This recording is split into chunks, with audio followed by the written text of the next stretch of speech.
Outside of the final score, what is success for the University of Tennessee against UTC this weekend? What needs to happen for the Vols to have a whole lot of momentum heading into NC State week? That and more. Some big-time guests will join us here on a Thursday Locked On Vols.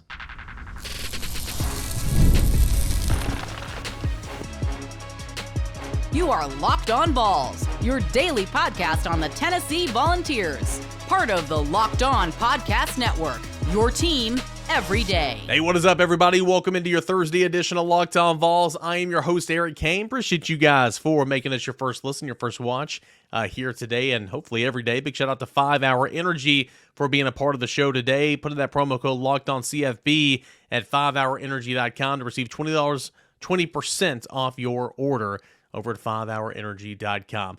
A couple of guests are going to join us today. I had a two-part conversation with Brent Hubbs, Volquest.com, my coworker, my boss over at Volquest.com. We kind of discussed what success looks like, what needs to happen for Tennessee against UTC this weekend in a game where the Volunteers are favored over at FanDuel by 38.5 points, with the over-under the total sitting at 56.5. What needs to happen for Tennessee to consider it a successful day, if you will, here in the season opener? A little bit of recruiting talk as well. Segments 1 and 2 coming up with Brent Hubbs. And I'm pulling part of a conversation that Brent and I both actually held with On3 personality Andy Staples, one of the biggest media personalities in college football. And he kind of breaks down what his views are with Tennessee, and Tennessee fans, what to expect in the college football playoff, and how Tennessee can get to the 12-team college football playoff. Breaking down the schedule with Andy Staples in segment number 3. So, big show coming up. Tomorrow we will give you some last-minute notes on UTC. We'll get in with Boogie Bentley, as we'll Locked On Talking Balls, is what we like to call it, on Fridays during football season. So we are just getting closer and closer to kickoff, 12:45 Eastern Time, Saturday on the SEC Network. And, of course, we'll have a postcast show right here on Locked On Balls as well. So, without further ado, let's get into my conversation with Brent Hubbs, a little bit about Tennessee versus Chattanooga, and a whole lot more. Here is my chat with Brent Hubbs. Obviously, a lot of talk about Nico, a lot of talk about this defense, a lot of talk about expectations. Entering your, I believe, 31st year covering the Volunteers, what's your expectations and excitement level for Saturday? Oh, I mean, I think it's high. I mean, I think that, when you think you have a franchise-type quarterback, that creates a lot of buzz and creates a lot of excitement. I think this team has got a chance to be elite in the defensive front. So I think when you go through the years of irrelevancy that you went through, it's a nice thought that you're heading into the end of August and you look at the schedule and you go, you know what?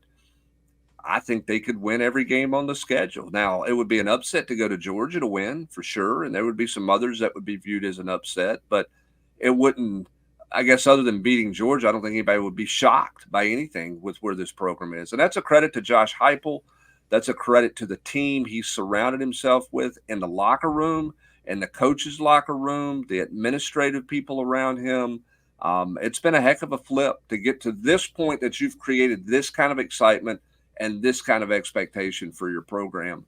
Now, a lot of it centers around the quarterback, and we're all going to be curious to see how Nico plays. I don't think you make a great evaluation in the Chattanooga game. I think for the coaches you do, but as fans, you're just going to kind of see some stats, and there you go. But we'll start to learn a lot more about Nico and what he can do and where that's at when you talk about going to Charlotte in week 2. Speaking of Charlotte in week 2, we're not in that locker room, so we don't have to not look over the opponent. We can look past UTC and on to Charlotte a little bit here for NC State. We asked earlier in the week, you and I talked about what a successful game would look like for Tennessee. What do you need to see against UTC, maybe from certain players, to give you better thoughts about Tennessee for week 2 against Charlotte? Who needs to do what, heading into the Wolfpack game in week 2? Because that's a massive game. Well, I think it's about your efficiency, okay? And so let's look at the scoreboard of this deal. All right. Are you in control of the game because offensively you've played really well? Or are you in control of the game because defensively you forced a turnover or two, or you got a special teams touchdown, and you've kind of just been sort of sputtering offensively? So I think it's the offensive efficiency. A year ago against Virginia, Tennessee comes out and does what Tennessee does on the opening drive. They score a touchdown. They march it right down the field, and you go, okay, this is going to be one of those days, right? And then they just went into a tank offensively. It was just not pretty for about 3 series. So what you would like to see is you would like to see them have a decision to make late in the first half going into the halftime about, okay, when do we pull everybody? Because you've been so efficient offensively that you feel good about where you are. You're going to play those guys longer if you got 3 punts in the first half and you sort of sputtered around, even though you're up 28-0 or whatever at the end of the first half. If you just kind of sputtered through, you're going to feel different about it. So for me, it's just the offensive efficiency with Nico at the quarterback position. Defensively, I think you're probably going to be pretty generic in what you do. Don't give up a big play, limit those things, but play aggressive. Take some chances in the secondary. Don't be a team that doesn't give up a big play because you're giving everybody a 15-yard cushion or a 10-yard cushion. So just some little things like that. Your communication with each other, how organized you are on the sideline, which I don't think is going to be any kind of issue. It's never been an issue. They practice that more than anybody in the country. I mean, this is one of the few coaching staffs in the country that wear headsets during the game or during practice. And when they go 11 on 11, the offensive coordinator and defensive coordinator go up in the tower and call the game that way. I mean, they try to simulate it scrimmage-like as much as they can every day on the practice field. So I don't anticipate any kind of organizational issues. So I think it's more about efficiency. Darrell Sims, Tennessee's new running backs coach, met with the media a couple of days ago and said, hey, feel good about the room right now, healthy, ready to go. They're going to turn Cam Seldon loose, see what he does. If you're Sims, knowing who your opponent is, but knowing that, Sampson and Seldon, they need to get a little work as well, but Bishop should get a lot of work, and then you got Peyton Lewis, Khalifa Keith. How would you manage those snap counts or maybe series counts for your group against UTC? Well, again, I think it depends on what kind of starts you get off to. But if you get off to a good start, I think the workload for Sampson's small. I think you want to get Seldon enough pops to make sure that he's comfortable getting hit and ball security is good. And you like the way that looks. If the ball looks loose, then you might play him a little longer and clean some things up. But I think you go into it with the idea that you're going to play 3 to 4 backs in the first half, and then in the second half you're gonna play a bunch. You'll give Lewis more carries early and Bishop carries early, and then you go into Keith and whoever after that. So if you're efficient and you do what you need to do offensively in your first 2 or 3 drives, then I think you got a chance where you can be at running back 3 pretty quickly in the first half, and I think that would be a goal. That would be where you would like to be if you can be there. Now, I mean, Seldon not only needs some contact, but he needs the cardio part of it too, right? Yeah. I mean, you need to get going a little bit like that. And I go back to last year and that Virginia game. I mean, they're moving it down the field and they're fast paced, and all of a sudden they've got to slow it down because running back taps out. He's tired. So that's a part of this that with that tempo, you can practice it all day long. It's different when you get out and you get in a game. And so you want to get enough of that cardio work for all that offense that you're in good enough game. You're in the game shape you need to be in week 2 to really use tempo to your advantage against NC State. I mean, I've said it all week, and I know it doesn't look like now, but I mean, when I played, you kill yourself. You train all summer. I mean, running and testing the limits, and you have never been in better shape as a football player than you are in June and July. I mean, you are top of your game, and then you put the pads on, you start practicing, and you think you're in shape, but that first game, it doesn't matter if it's high school, college, whatever, it smacks you in the face. You can be in great shape, but until you're doing a 10-play drive, and especially you add in that tempo that you brought out, I mean, that's just kind of a first game feel anyway. So yeah, I think it's huge for Seldon, as you mentioned, for Lance Hurd, John Campbell, a lot of these guys to kind of, go in there, get smacked in the face, realize what it is, season's here, and kind of get going. And then, of course, you get used to that feeling. Tired after lunch? You're not alone. In fact, research shows that more than 70% of us hit that wall after lunch. Let a 5-hour energy shot help you leap over that wall instead of crashing right through it. Grab a 5-hour energy shot to stay alert to watch all of your favorite games this football season as well. If you have to stay up late to see an intense overtime game, take a 5-hour energy shot in the morning so you can start your day the right way. With zero sugar, a convenient portable size is the perfect pick-me-up for getting your stuff done. The 5-Hour Energy website has flavors galore like watermelon, tropical burst, grape berry, and a few more. There's a flavor for everybody. You can try them all on the site. You can even have an option to build your own 12-pack, your 24-pack, a briefcase like we used to call it. You choose the flavors, and it's delivered right to your door. If you go to 5hourenergy.com, that is the number 5hourenergy.com, you can try some of the 5-Hour Energy products today. Put in the promo code LOCKEDONCFB, LOCKEDONCFB, to receive 20% off your order. This offer is only valid through September 30th, and one order cannot be used with promotions. The code is not good on subscription orders as well, but go ahead and get started today. Promo code LOCKEDONCFB over at 5hourenergy.com. We're going to jump back into our conversation with Brent Hubbs, getting a little bit into some recruiting talk, a unique lawsuit going down in the state of North Carolina with some Tennessee ties, of course, with 2026 quarterback commit Faison Brandon, his mother suing the state over the inability to profit off name, image, and likeness, where other student athletes in the state can, but Faison can't. A really interesting conversation, or part of the conversation on that, coming up with Brent Hubbs as well. I do want to appreciate you guys for being here, making Locked On Vols your first listen, your first watch. Check out Locked On SEC, Locked On College Football. Make that your second and your third listen and watch here when we're done with Locked On Vols. But without further ado, back to my convo with Brent Hubbs. You and I have talked about the backup center a lot, but I want to talk about the backup quarterback here. You know, obviously you hope you don't ever see the backup quarterback unless it's a game like this.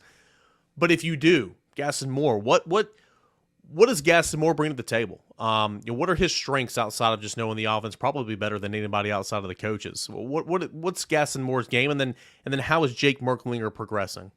I think Gaston Moore's biggest strength is Gaston Moore understands who Gaston Moore is, and I'm not trying to be flippant and talk third person crap and all that stuff, but I think he realizes what limitations he has, what his strengths are, and I think he plays to those strengths. There's some things that he probably can't do in terms of just ripping the ball into some throws, but I think he throws a nice deep ball, and I think he understands who he is. And I think this coaching staff has an understanding of who he is and would call a game tailored to what he does pretty well.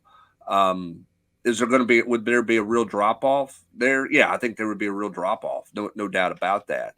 But I do think that he can manage a game. And I think it was probably a blessing in some ways that Nico had the stomach bug, because if you're Joey Halsley, you've scripted out that scrimmage. All right, we need to get to this. We need to get to that. This is what we're going to do. And then you wake up that morning and you're going to scrimmage. You go, wait a minute, I don't have Nico. We're going to play Gaston. So we're going to get into this series of stuff as opposed to what we were going to try to get done with Nico that day. It's probably not a bad thing for your coaching standpoint of just adjusting on the fly.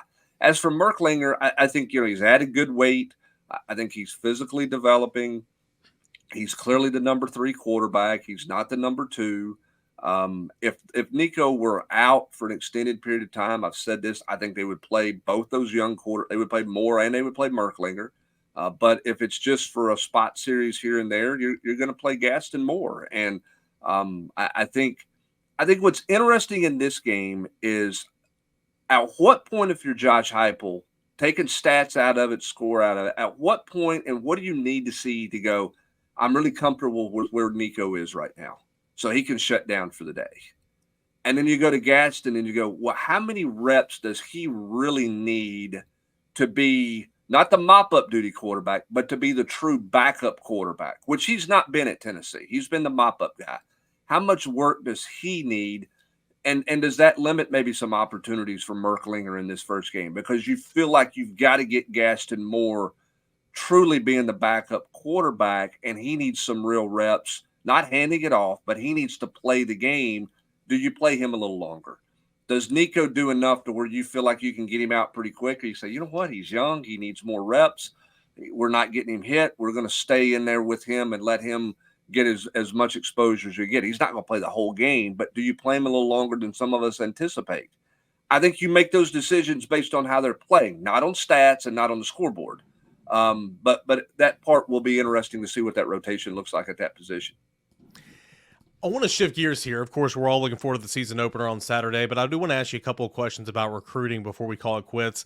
I want to start off with an interesting story out of North Carolina. 2026 quarterback Faison Brandon, Tennessee commits, good player, excited about that. His mother's suing the state of North Carolina as, because of his situation. I forget if he's public or private, but public can benefit from name, image, and likeness at the high school realm. Private cannot, or maybe that's vice versa. Vice versa. It's vice versa. Vice versa. So what do you see, kind of what's next for that family in this process? And I would imagine there's a lot of other parents in that state that are kind of probably joining that charge with Brandon. Yeah, I think there will be a number of people that would go with that lawsuit. We'll see what the State Board of Education comes back with and what decisions they make there, because you obviously have David Sanders, who's at a private school, Providence Day. He's got his own logo. He's got his own merchandise out. He's doing things now to make money or to try to make money. And so, people look at that. Well, why can they do it? And the school across the street can't do it because it's a public institution. And I think that is her point and why she's filing the suit and leading the charge. I would imagine a lot of people will join in with her. And again, I don't know how you tell people that they can't make money. Once this thing gets started, we'll see where it ends up being. Now, how much money is there out there for a high school guy and all those things? But I mean, whose right is it to tell Faison Brandon he can't create his own merchandise and his own brand? Because here's the thing. I mean, if you're them and you're looking at it, and you're like, well, I don't necessarily want to be 2 years into the college career trying to create the brand. Let's go ahead and start the brand now to where when we arrive in college, it's seamless and moves forward. That's sort of what David Sanders is doing. I'm not saying I'm in love with it, because I mean we're at the point there is no amateurism. Like where does it stop? I mean, does the 8th grader get his own merch? And all those. I mean, where's the? I think the line or the cutoff line is when there's no value. Nobody's buying your stuff. How much stuff is being bought at the high school level for an individual, and that type of thing? How many spots, how many commercials, how many things are they, being a part of?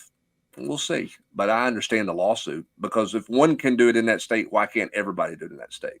I was going to say, I mean, regardless of the basis of this, if some are allowed, why not all are allowed? That's the silliest part about this as well, especially a guy like him who's going to be super marketable, one of the top players in the entire country, a quarterback position. As you put it, wanted to get the ball rolling a little bit before you get into college. And I heard you say this on the radio, and I couldn't agree more. The simple question would be like, well, if it's all about money, then just transfer schools. Well, I think this shows you that, number one, it's not all about the money, but number two, you don't want to, right? I mean, this is your home school. You have friends. You like your situation here. So I think it kind of shows where the priorities are for that family right now in this. So looking at the big picture stuff out the door here, Tennessee's class of 2025. It's a really, really good one. Top, I think, number 6 in the country right now, top 5 in the SEC. Of course, David Sanders Jr., 5-star plus offensive tackle, is the big headliner.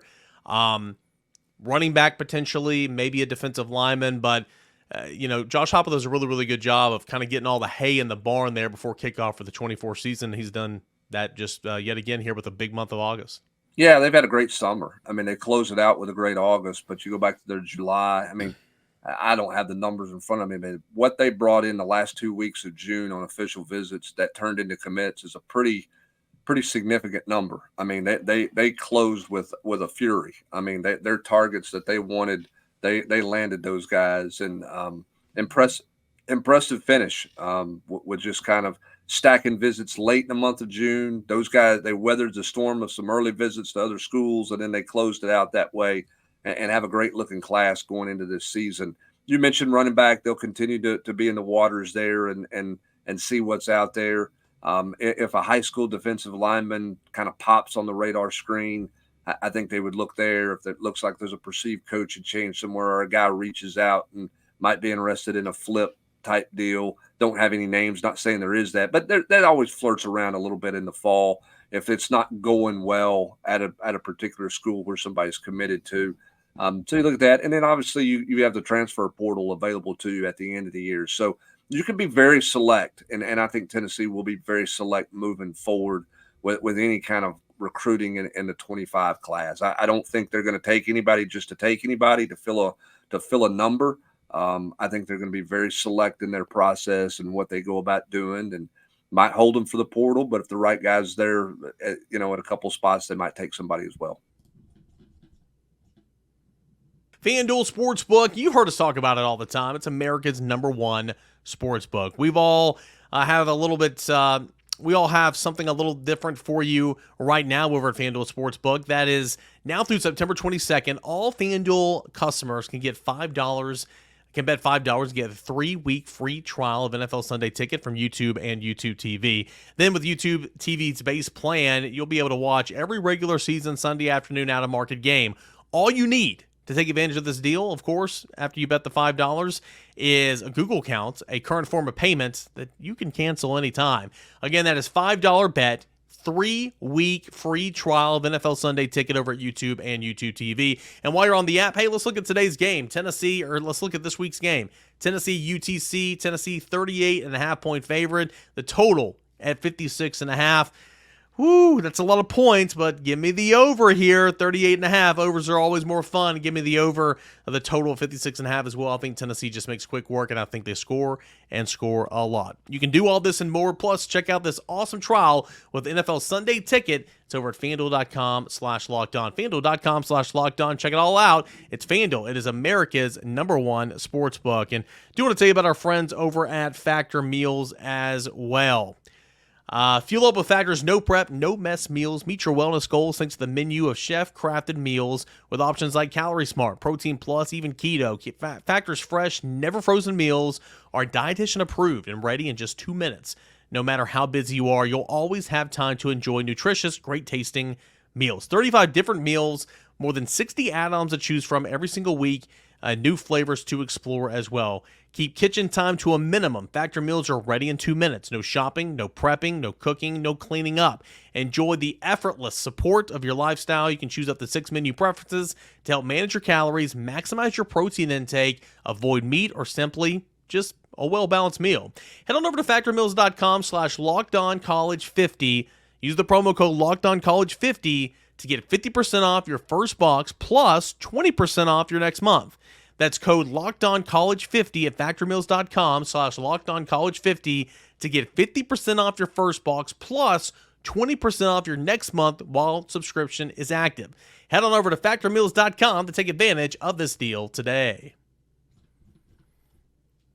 One more segment left here on this Thursday edition of Locked On Vols. You can almost feel it. Game time. It is right around the corner. Tennessee and UTC, 12:45 Eastern Time, Saturday on the SEC Network. We'll get in some last-minute notes on getting you prepped and ready to go for that game. We'll talk with Boogie tomorrow for a little Locked On Talking Vols.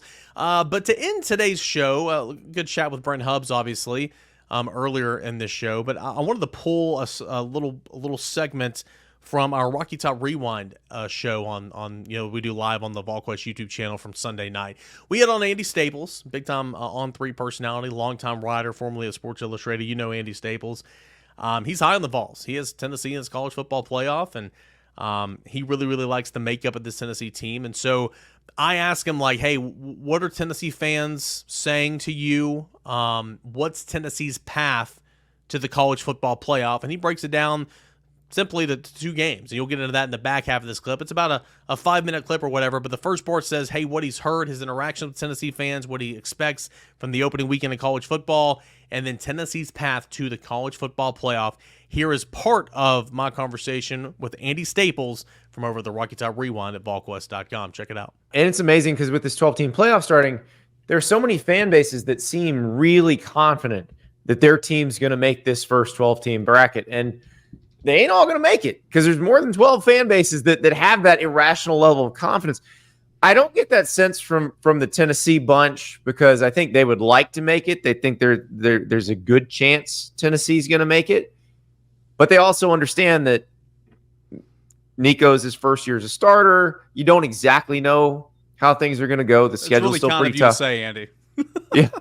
Well, but the thing about it is I get from the fans that communicate with me, I get more of a what do you mean we're not going to make the playoff vibe from Missouri fans, from LSU fans, from Oklahoma fans. Like, how dare you even insinuate that we might not be in this bracket?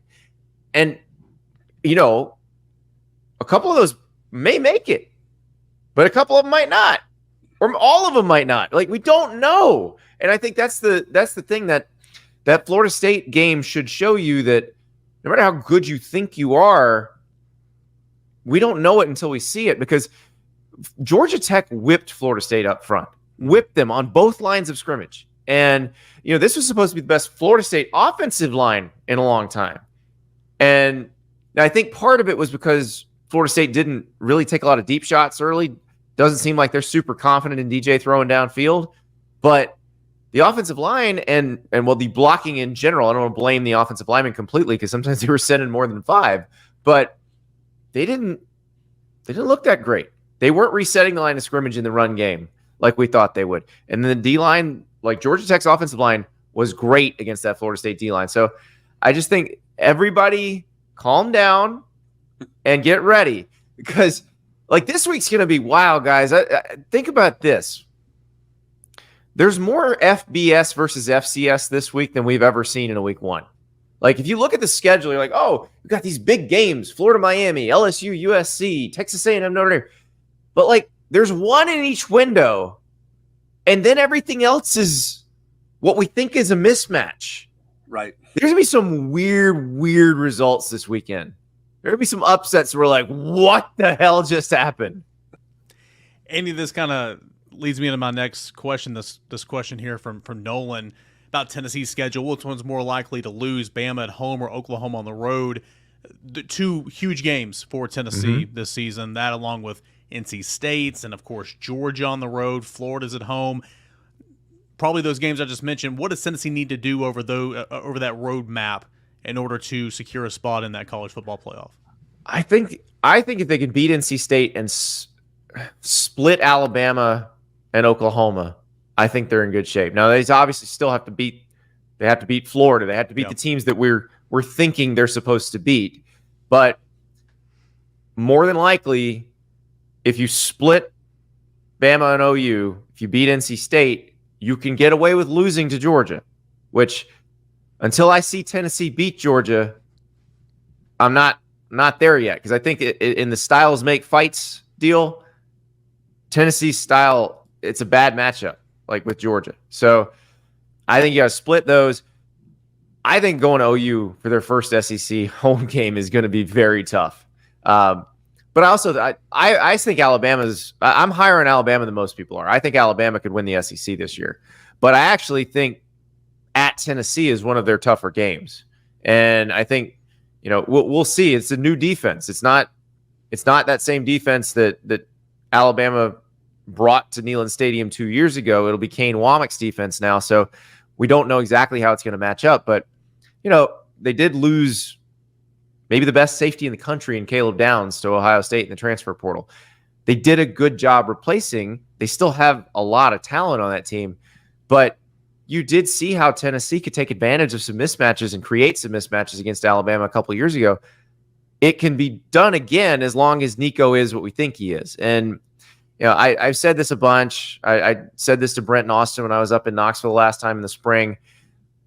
I think Nico is a lot closer to Hendon Hooker than Joe Milton was. And his ceiling may be higher than Hendon Hooker's. I think that's the hope at Tennessee, is that Nico's ceiling is higher than Hendon Hooker's. But even if you just get Hendon Hooker again, like that level of quarterback, that puts you in the playoff. Yeah. That would put Tennessee in the playoff. And I think Nico's ability to improvise, Nico's ability to understand the read option mesh, which opens up a whole new world of read option type plays, of quarterback run game, of RPO stuff if you want to do that, reopens the middle of the field for the Tennessee offense. I think they're going to be pretty good.